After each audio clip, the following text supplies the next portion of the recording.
Dun, dun, dun. Welcome to the first episode of the Outlap. Joining me here today is our co-hosts. We have Nick Scott, Travis Winnan, and myself, Mike Scott. How are we doing, guys? Doing well. Doing well. Doing well. Excited to kick off the 2025 F1 season preview since Max has already won the Drivers' Championship, according to testing.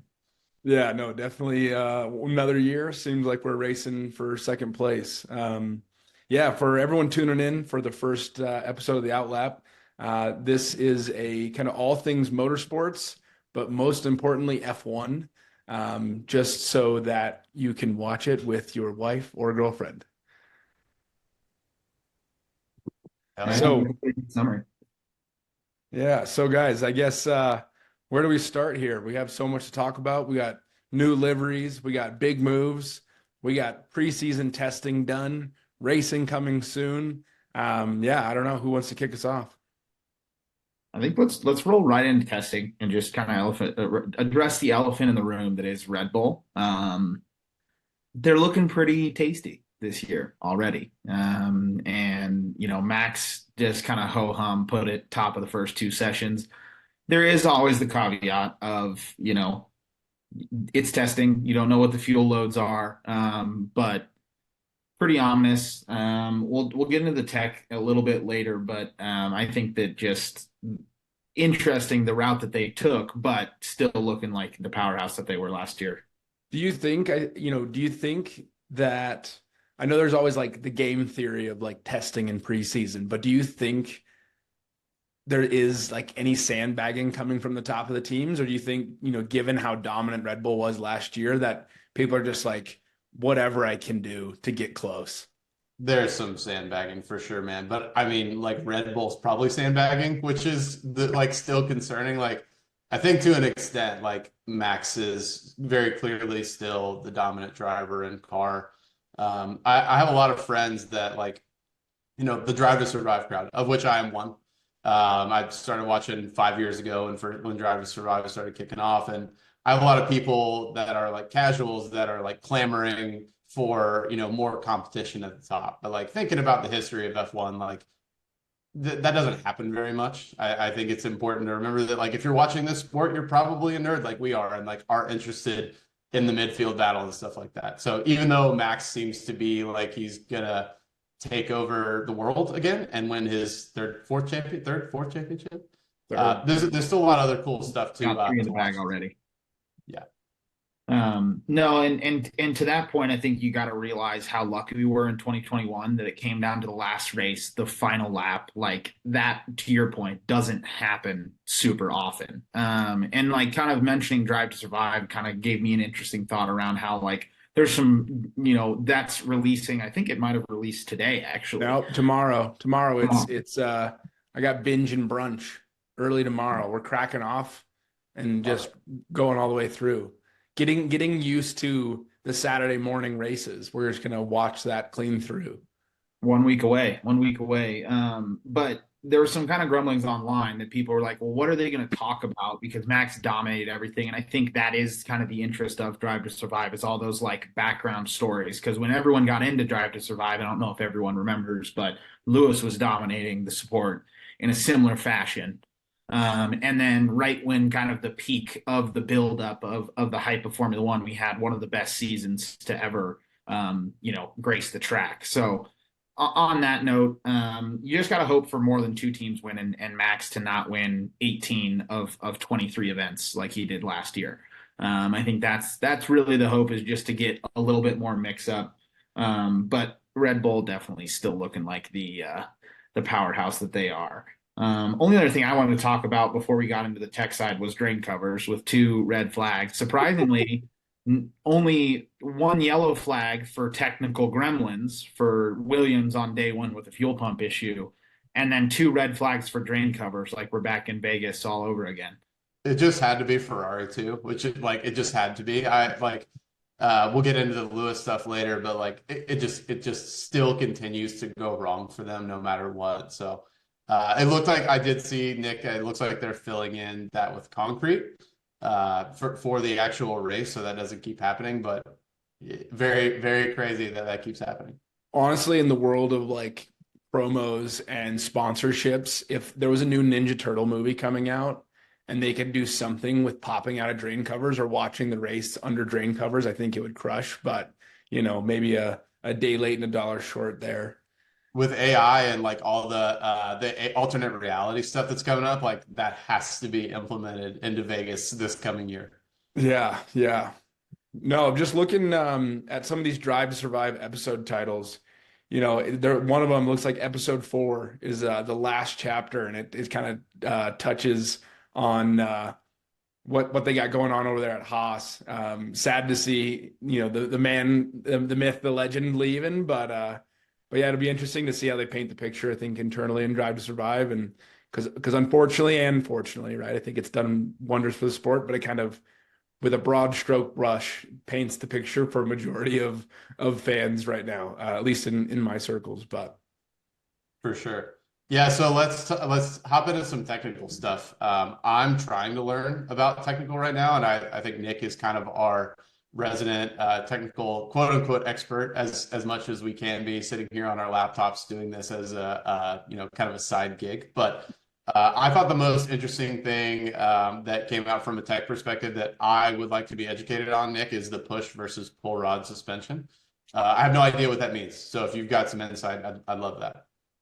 Yeah, so for context, like Alpine runs a push rod, Red Bull runs a pull rod. And so essentially instead of like a normal car that has shocks and suspension, F1 cars have what's called a torsion bar, which is a bar of metal that is very specifically designed to flex under load. But the actual movement of the suspension is a bar twisting, which is kind of interesting to think about. The difference between a push rod and a pull rod is how you're getting that force into the bar. You're either pushing against the suspension or you're pulling against that bar.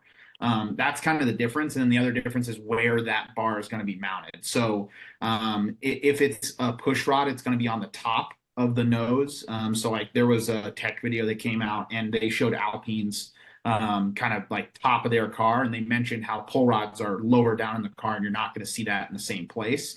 And it's the biggest thing is those links will be different. So the front links, when they're going up, that's going to be a push rod. They both have double wishbone suspension, which is what is actually connecting the car to the wheels and moves it up and down. But the actual connection of the suspension will be going up. If it's a push rod, it'll be going down from the wheel to the car if it's a pull rod. And I think the biggest advantage from my knowledge is with a pull rod, with it being mounted lower, it lowers the center of gravity and makes it being able to, have that center of gravity lower and actually, keep that as low as possible. That's a piece of what you're trying to do in F1. But it's a lot harder to work on and a lot harder to change those components because they are so much farther down. It's kind of just past the end of the footwell of the driver is essentially where that is located. When it's at the top, it's super accessible. So if anything goes wrong with the front suspension on a pull rod, it's going to be a lot harder because it's so much deeper and a lot harder to access. So those are the main differences. Both are still torsion bar suspensions. Both have double wishbones, but it's really just how are you getting that force into the torsion bar where that is the suspension for Formula One cars. Really? Is it mostly like a center of gravity effect, or does it have any effect on which end of the car is more active?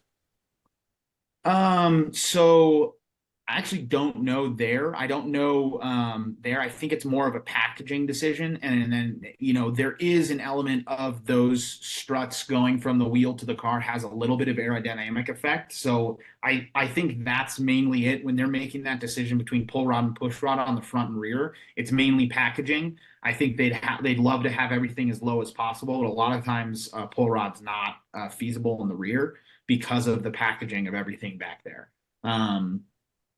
I know there are teams that do it, but like that's the main criteria of when they're having to make that decision, because that's kind of a part of the beginning process, and then that's going to be the cascading effect of where do we put everything else. And it's really, really hard to switch because I believe the suspension is actually connected to the like transmission and the transmission is integral with the actual like monocoque as well. Like once it's mounted. Speaking of different technical stuff, did you guys see the new driver cooling vents that the teams are playing with and what that's coming at back, off the back of some overheating of some folks last year, what they're doing with that? Yeah, so a couple different takes on that. Like essentially under the regulations, you can either have a little inlet in the very tip of the nose, or you have something on top of the nose, kind of right near the camera. There's a 360 camera that's on the top of the nose of every car that's regulated. On that note, Mercedes did the one on the top of the nose, but they actually kind of made it an aerodynamic element with that 360 camera that I'm talking about. I think they're overall trying to reduce the drag on that while also getting some driver cooling. George Russell did say, he was like, I don't think that would have made a difference in Qatar. Like it was so hot that like they're, just blowing hot air on something is you're just convection cooking somebody in the cockpit.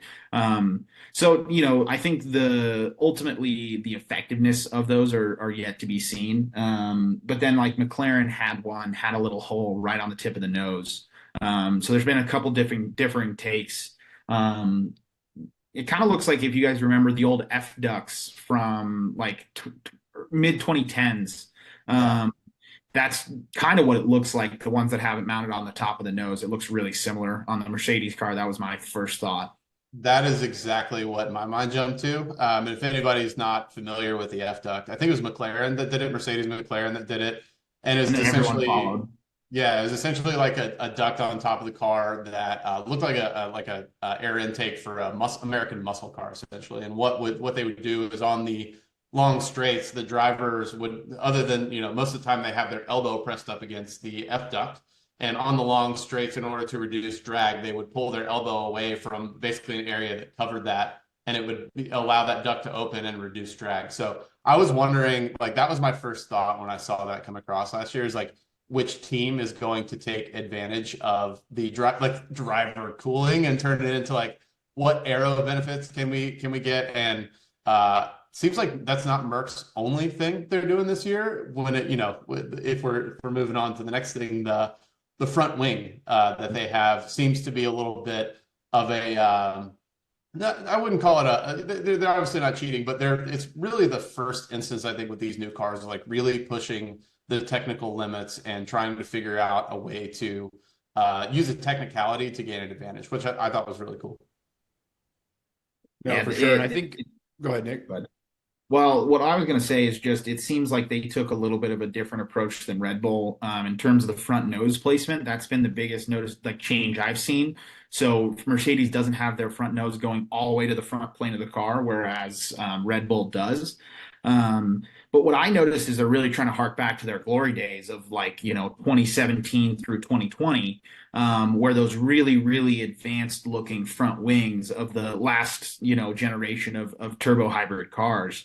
It seems like, to your point, they're really trying to stretch the regulations as far as possible to be able to create something and control the airflow the way they used to with those old wings. And the biggest note, I saw a picture of it. The biggest difference that I, now I'm remembering is the front wing didn't used to actually go all the way to the nose. It was just on that bottom plane. And so that's where, to your point, it's like a razor thin connection with that top plane. I think it's a fourth element on the front wing that they decided to add, but it's connected by the very, very smallest little connection to be able to skirt around those regulations and still have it legal. Yeah, really cool. And it sounds like Lewis and George have both already started talking about like how all their really big problems that have plagued the car for the past year or so seem to be a lot. It seems to be a lot easier to drive overall. Now, what does that mean in terms of their position in the championship? Like probably not much, but still, it seems like they've done a good job in nipping a lot of that stuff in the bud. So I wonder if you guys have heard anything about this. I was listening to another YouTube that was talking about how the FIA come out with some regulations around trying to improve engine reliability and like the number of engines that were, I guess, available during a season. They've rolled those back for this year, but most of the teams have still gone ahead and like did a ton of R&D and kind of development into engine reliability. And so not to say that I was hoping that the Red Bull Max Verstappen machine would blow up and, we'd get someone else on a podium, but like, do we think that just across the grid, we're going to see less, power unit, issues this year because of that? Or I guess, where do you guys heads at with that? I mean, I think there were like 3 or 4 power unit issues all year last year. Like it I know, wasn't it's many, crazy. like I've been because I missed a lot of F1, like I've been going back into F1 YouTube really, really deep and like watching full races and stuff like that. And they used to happen all the time where like the leader would blow up, they'd be out in front by like a minute and they'd blow up. And that just doesn't happen anymore. So Unless you're I a think Ferrari. maybe, yeah, exactly. I think maybe, but probably I think it'll probably be pretty similar to last year. Nick, what do you think? Yeah, I think it like so the engines are frozen until 2026. That goes back to an old Red Bull rigmarole, where they did some lobbying and actually got it to go in their favor to freeze the engines when Honda unexpectedly backed out of the sport. The only upgrades teams can make are reliability upgrades right now. Obviously, I think they're going to be squeaking out a little bit more performance normally with that as well, but it is a pretty highly regulated process. So, the other piece you got to keep in mind is that we're at the tail end of these turbo hybrid regulations. They've been, a thing since 2016. The actual combustion engines themselves did not change much to this new car, but the packaging did. So that's why we saw a lot of retirements and issues in the first year of these regulations, and then teams were able to figure that out because the internals of the engines, as I said, didn't change much. They have that knowledge of the reliability. So we're kind of in an unprecedented era of Formula One in terms of reliability because, to your point, especially way back in the day, they used to have qualifying engines where they would literally last for one qualifying lap and then they would grenade themselves. So we've definitely come a long way. I do expect it to be a very similar, similar expectation as last year. Very few retirements in terms of reliability. Yeah, for sure. So I think, with all this testing kind of, I guess, done and dusted, it's probably worth talking a little bit about some of these, although the 2024 grid really didn't change. You got something Pause on else? that just a second. I have a few little bits and bobs I wanted to mention on Aero for a few different Oh yeah, teams. bring it up. I know I think the Arrow's other thing like we need to been, talk about is the change in the Red Bull concept because that one is very big and surprising. It's Um, amazing. It's like they're so good that they're like, yeah, we could probably win doing what Mercedes failed to do last year. Like, let's fuck it, why not? Like, let's it, try it. And it's it's almost like unbelievable. they took it as a challenge. Like it's almost like they were like, "Oh, we can do that better." But a few different things. So they took kind of it's a zero pod esque look, but they have two cooling inlets on each side. So they've got one vertical that's a very tiny slot, similar to what Mercedes started the year with last year, and then they actually have another one up top. They Like also almost have really all big. like hole, right? Up in the top. It's like a circular, like square kind of hole up there. No, it's actually like another cooling vent. I think they might have their cooling system slightly separated, and that air is feeding to different places. Um, And then they actually have a couple other spots. So they have really big shoulders on it behind the driver, like yeah. Mercedes did last year. There's cooling vents behind the driver set back a little bit, which is new. And then in the big scallops that are behind the driver's head, there's also some big holes there. And from what I heard, it's supposedly to be able to, definitely cooling oriented, but can be a way to reduce drag by forcing some air through there and kind of a version of the F duct installing that rear wing at high speed. So, just my take on that is it's very, very bold of them to have such a dominant car and such a dominant car concept to then not necessarily fully abandon it, but to make this big of a change year on year is definitely, I think, a bold move. And I think us Formula One fans are hoping it bites them in the ass a little bit, but doesn't look that way at a first glance. Yeah, I don't think so either, man. I think that Red Bull, it's a testament to how good Red Bull is. And like it honestly, again, like kind of reminds me of Mercedes in the previous generation of cars where like they're not just getting comfortable. They're continuing to innovate and like looking at all ideas that are coming to them with an open mind and trying to figure out the best way to change their car. And it looks like a lot of other teams, just looking at the like kind of the testing rundown, like there's a lot of other teams that made some really big improvements. I think McLaren looks awesome. Leclerc, final day of testing today, Leclerc led Perez by like almost, I think, a half a second. So a lot of other teams have made some improvements, and if they don't try to push the boundaries like that and use Newey's brilliance as it is, they may not be up in first place. 100%. And on that note, with McLaren, they look solid. To your point, little technical gremlins they're dealing with, which not as bad as last year with the brake issues they were running into, but definitely I would say them and Williams had the most technical gremlins of the week. Interestingly enough, I actually saw Ferrari was running thermal cameras in their side pod inlets. I saw that as well. Which is kind of interesting to see if they'll keep that through the year, if that was just a testing thing and them trying to get on top of their tires, because that Ferrari last year 8 tires for breakfast, lunch, and dinner for sure. Yeah, no, it looked like it was like a live like thermal feed of those fronts just to, on the back side of the tire in order to try to understand like what the thermal load, I guess, would be on those tires. Cause like you said, for some reason they'd run well and then just eat tires. And if you're constantly in the pits, obviously it's going to cause some problems. Yeah, that's all I had in terms of tech bits that I wanted to mention. So I think going back to your interlude, Lewis to Ferrari. How about that? Yeah, I'd say just in general, right? So 2024, no driver changes on the grid. So normally we're seeing a few folks pop around, especially young drivers, get kind of bumped around, but this year no changes. And then right before we kick off the season, we got some major moves with Lewis Hamilton going to Ferrari. Obviously that puts Carlos Sainz out, and then honestly it starts to make me wonder what else is going to happen at some of the top teams. Is just Checo's seat safe? Where is he going? Things like that. So yeah, he's gone. Checo's out. Yeah, he's gone. I don't think they can afford to keep him in the spot. So okay, so as the resident Mercedes fan, resident Lewis fan, Lewis is my favorite driver. Mercedes is my favorite team. And like when this news dropped, I didn't really know what to think. Like it was super surprising, especially because he had just re-upped his contract the previous year. Yeah. So I had a lot of time to think on it. And I essentially think it boils down to one of 3 things, 2 of which are probably not very likely. Number 1, he doesn't care about championships anymore and is chasing the cash, which I think is probably the least likely of everything. The guy's a killer. He's a great driver. He wants that 8th for sure.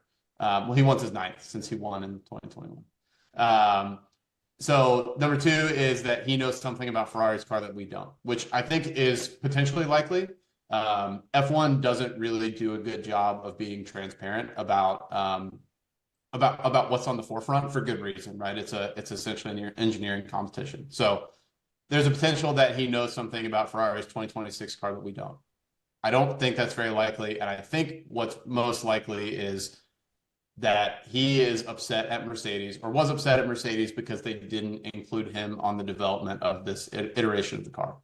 And I say that because you could tell at the beginning of the season this past year that he wasn't very happy with the car. He was really pissed off about it. In the Driver Survive, where they looked at the cars initially, like he was very surprised that he wasn't surprised, but he realized that like nobody else had gone the route that they had gone. And he was on the radio pretty often talking about how the car was shit. And he did a pretty good job later in the season, like keeping a poker face and saying like, hey, let's work on it. Lewis always a politician, but this was actually confirmed. There was a guy named Jack Otway of GBN, Great Britain News, I think, that got early access to the Drive to Survive season that's coming up.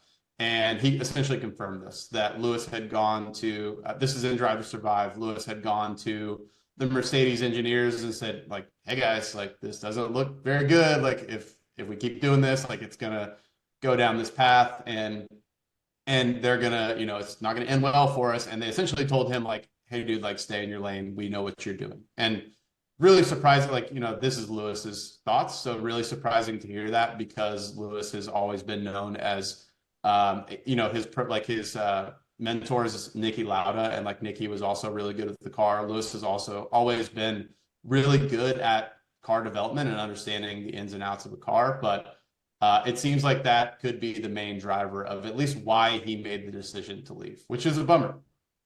Yeah, I think, obviously money plays a part of this, but, when you look at his contract he had with Mercedes, great money there. The man doesn't, I don't think, need for a lot of money. The interesting thing that I've seen related to this contract, right? So it's just a little bit north of $87 million for 2025 with an option to extend it to 26. Then the other interesting thing is an investment from Ferrari's parent brand into his Mission 44 group. And so it's like an off-track thing. Like, we've always known Lewis as kind of being this like personality both on and off the track. I think that's personality is getting larger as the sport becomes more and more prevalent. And he's been kind of the figurehead for that.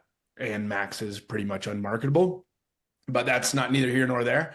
But yeah, I think it has something to do with that, honestly, is like, what does the legacy of Lewis Hamilton look like off the track, not in a race seat? And, maybe Ferrari sweeten the pot by investing, I guess what they're going to into that Mission 44. So interesting, honestly, where it goes. And to tell you the truth, the person I'm heartbroken the most for is Carlos Sainz. Carlos Sainz, for me, when I think Ferrari, like that is the man with like the coiffed hair and like in the Ferrari red that I'm just like, man, that guy belongs there. Charles Leclerc has like constantly outperformed him, but like I think for the brand's image, like get Charles out of there, like send him packing. But because Carlos Sainz is too good in Ferrari out of that beautiful car.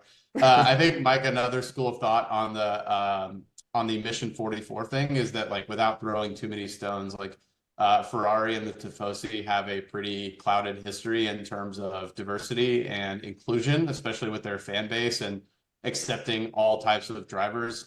So it also could be seen as like, hey, like I'm cool with this, but like instead of me just being like the black dude on your team, like I'm going to drive change. And like you guys are going to invest in what I believe in to help make the sport a bit more diverse and things like that. I've heard some rumblings of that as well. And Ferrari's kind of has a history of that. The only other thing I think we did mention in terms of that Lewis move, he has mentioned in the past that he's always dreamt of driving for Ferrari. So there, and I think there's an element of he wants to have that as the kind of like cherry on top to his career. Is he really increasing his chances of winning a championship? I don't really know, right? And recent history would say probably not. And I also think there's an element of he felt that shift within Mercedes, and he's kind of finally realizing that like George is the future. Like we had our time, and there's got to be an element of that dichotomy where Lewis used to be the guy, but we know George is going to be the guy in the future, and maybe he's just kind of tired of dealing with that and having to be the incumbent that's like slowly losing control over his team too. And I don't think he's expecting to walk into Ferrari and be a number one. But he's definitely going to give Charles a good run for his money. But I think he realized that he wasn't absolutely throttling George Russell the way he had every other teammate, and that they realized like George is a viable path to the future. I think that's kind of the only other element that leads me to believe why he would do that is passing the torch on to George and putting the cherry on top of his career of being able to drive for essentially the three biggest teams in the sport. Yeah, for sure. So who do you think backfills him? Like who do we speculate is headed to Mercedes? Okay, I have a think real answer. Possibility. I have a real answer. I think I know who would do it, but I want to do some like fantasy world stuff first. I think in like an ideal world, like this is a perfect opportunity to, and this is going to be a recurring theme that you hear from me throughout your listening to this. I want a great IndyCar driver in the Ferrari seat. I think it's a perfect opportunity to do something different. I think George Russell is not ready yet. And as a Mercedes fan, like I want somebody who is going to continue to push him to be a better driver. And I think putting in somebody like Alex Palou, who is by far and above the best IndyCar driver in the series, somebody like Pato O'Ward, who is more of an aggressive driver, kind of an Alonso type, where he is not willing. If he sees a gap, he's going to go for it. Or an actual good American that's not Logan Sargent and Colton Herta, like I think it would be great to have one of them in there. But obviously, because of the way that super license points are, requirements for the FIA, F1 is essentially a closed loop, and it's really, really hard to get in a driver from an outside series, which I think the only driver that has a shot from IndyCar is Alex Palou that has enough super license points. But And that's for, kind of a fantasy world. just real quick, just to for folks who aren't that familiar with the sport, you can't just jump in a F1 car and start racing. Like there's F1 licenses, and you have to qualify by doing certain amount of track time and things like that. So it's not like, any other sport really, where hey, it's like, hey, a guy in the NBA can potentially go play tight end in the NFL. Like, not the case here. You got to kind of, given the fact that we're going over 200 miles an hour at times with $1 million cars, they kind of make you earn it a little bit. So, yeah. The other That's question I have, and continuing that theme too. Like I said, F1 is a closed loop. That's essentially because the FIA and the way it works, like F1 has made itself into, it has minor leagues essentially, and like F2, F3, F4, Formula Europe, and all these other affiliated series that have higher allocations of points than IndyCar does. IndyCar traditionally gets zero respect, and to an extent that's earned. It's been a pretty messy series for I think like the previous 30 or 40 years before the past 10, where it's really started to come along. But about fucking time they start getting some super license points. Let's mix it up a little bit. Yeah, and unfortunately, Indy drivers don't have the best track record coming over and hopping in F1 cars, other than the Andretti's. And even the youngest Andretti, who just got denied with Cadillac, he was the most recent IndyCar driver to actually get an F1 seat, if I remember correctly. So it's been a while since someone has made that prominent move. The move the other way around is a lot more common, where folks realize their F1 career probably isn't going to, turn out the way they want it, that let's go hop in a top team. Roman Grosjean being a very recent one, Marcus Ericsson as well. Some of the OG Drive to Survive folks will definitely remember those two names.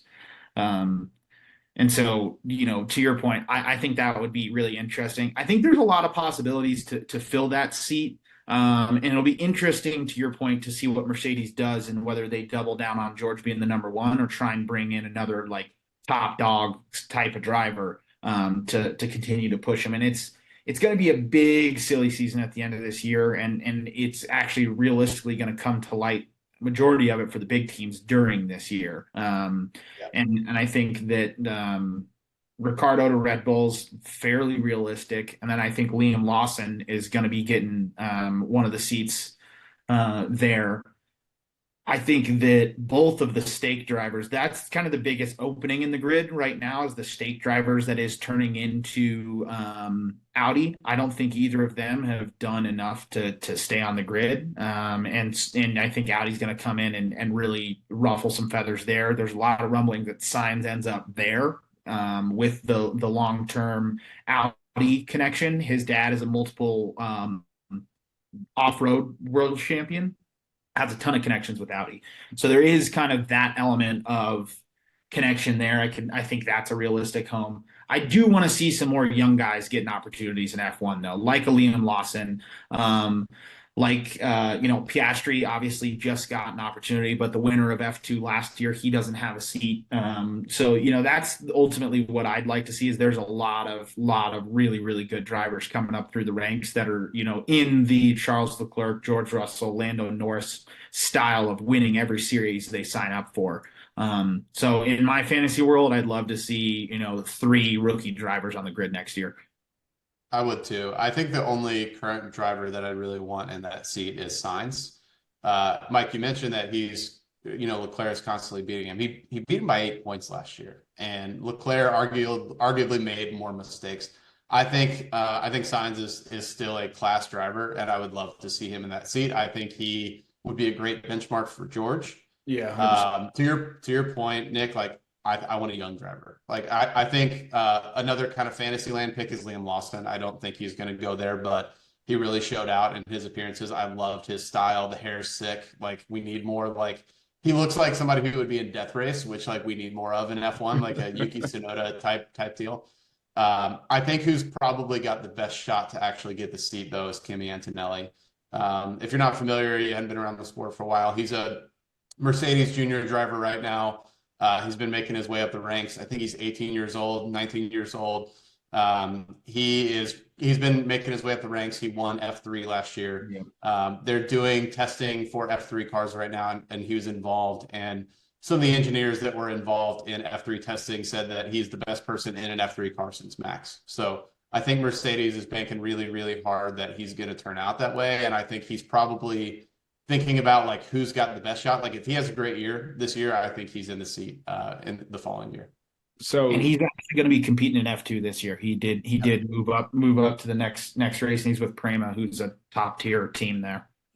all right, and then my last little silly boy pick, Fernando Alonso, contract up, move him to Mercedes, sign him a contract till he's 60. Honestly, the man seems to age backwards. I don't know if you've seen his headshots over the year. He literally looks like he's getting younger. I don't know if it's like he's getting closer to the speed of light, so time's going different for the man. But yeah, he's going, absolutely crazy. Still terribly competitive. So it'd be interesting to see. You get a young, kind of like, I'd say, marginally seasoned George. You get a very seasoned Fernando. Who knows? Who knows? You put Fernando on your team because I'm not interested in involving the Mercedes in the black hole that is Fernando Alonso as a teammate. That he's where all good teams go to die. So you can have him on your team. Yeah. Okay, boys, changing topics a little bit here as we kind of close into our halfway mark-ish. I'm looking at the betting odds right now for 2024 F1 driver champions. We obviously know our favorite, Max Verstappen, at -500. Then it shakes out like this following. Lewis Hamilton and Lando Norris tied at I was plus about to say 1200. Yeah. Okay. You got Charles Leclerc, George Russell. So Leclerc at plus 1600, George Russell plus 2200, Sergio Perez, Oscar Piastri, Fernando Alonso, Carlos Sainz. Then it just falls off with Daniel Ricciardo at plus 20,000. That obviously Vegas always seems to have my number. What do you guys think about that kind of a preseason call outs? Not too much of a shake of the rankings of last year where it ended realistically. McLaren on the up and up, and if they continue in the same direction, like realistically, they're going to be the closest title challenger. Mercedes was second last year. Ferrari was third. I think that it would be cool to see McLaren to continue on the path that they were on. I'd love to see Lando and not only get his first win, but I think he's got the chops to compete for a championship if he gets the car.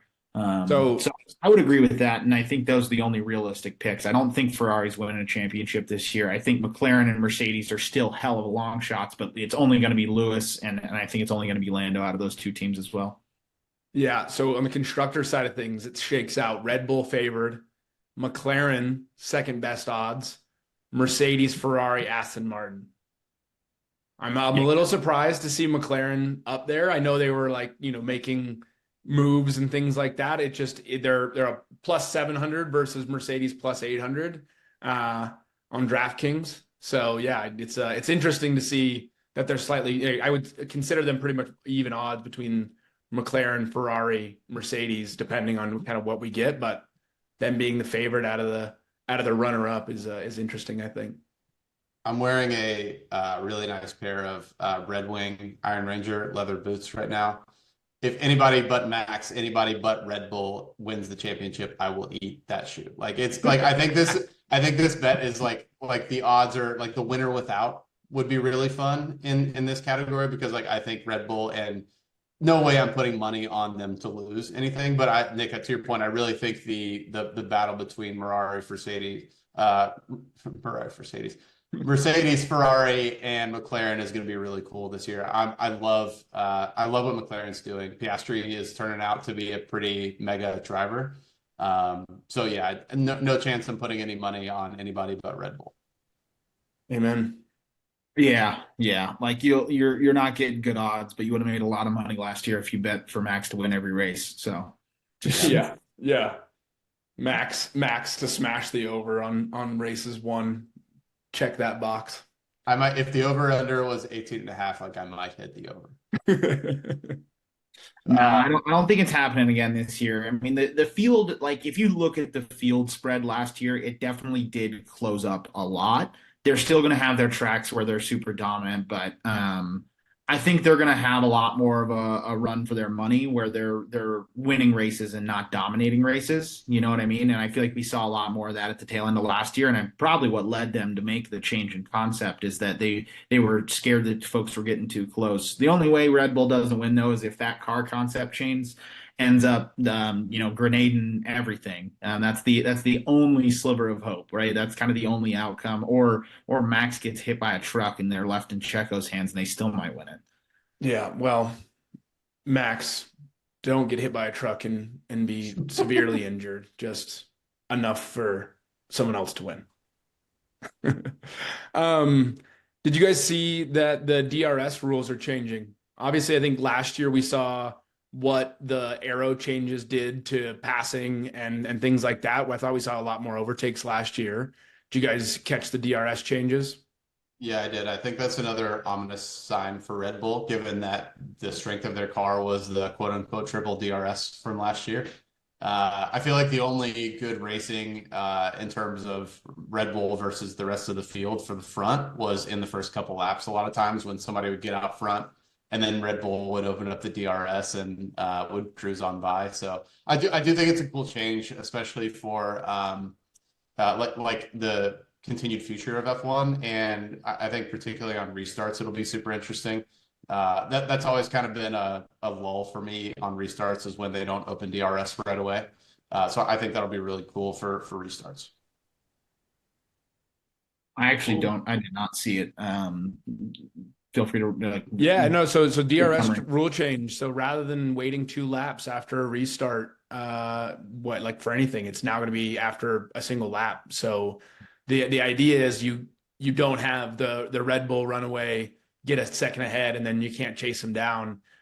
In theory, we should see a little bit more of that DRS, be able to kind of reel those in.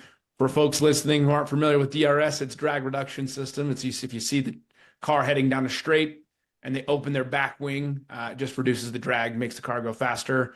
That can only happen when you are within a second of the car in front of you. So it's a way you'll hear them talk about DRS trains where everyone is within a second and they kind of all go faster. But consider it like a peloton on the Tour de France. It's a way to, try to help the pack catch up. Honestly, I love the race changes last year. I loved seeing more passing. I loved seeing kind of, I'd say a more condensed pack at times. It'll be interesting. It'll be interesting, I think, what that does. I don't think it'd be as big of a change as we saw as last year with some of the aero kind of dirty air stuff, but I do think it'll help continue to make it interesting to watch. For sure. Speaking of things we're looking forward to seeing, let's talk a little bit about the one thing that we are most looking forward to for next year. Mike, why don't you kick us off? Oh man, honestly, I'm a sucker for liveries, so I've already seen what I like. I love the change on the grid as far as some of the colors, some of the team names, and mixing some of that up. Given that there's nobody new on the grid this year, for me is like who's looking the coolest going around. And so yeah, I'm actually a big fan of the Kick team and their livery. I think that is cool. Some might hate that. I think that one looks good. Also love picking up a few of the weird sponsors. And so Williams picking up Duracell on That's such a sick activation. It's so cool. So good. So good. So yeah, so that's honestly, I look forward to that a lot. The rest of it's just pure enjoyment. I love looking at, it's like for me, it's like looking at the new iPhone launch. Every time a new car comes out, I get pretty fired up. So For sure. Real quick, rapid fire, top 3 liveries on the grid for you. ooh man, top 3. I love the papaya. Like I just think it's like a good. I wish when they did the wheel update that they got rid of the wheel covers because the wheels look sick. But if you're going to keep the wheel covers, the papaya with the Google wheels, that's on it. Cool. Pretty cool. The kick livery, big fan of that one. And then any of the major teams, I'm trying to think who else made like a major change. Ferrari, or not Ferrari, Mercedes is probably the biggest change. Bringing back some of this superhero stuff is pretty cool. Yeah, it kind of looks like a Formula E car. I don't know if you've seen any of the Formula E stuff. It is what it is. Not in love with it, but don't hate it. So it is what it is. Cool. Nick, what you got?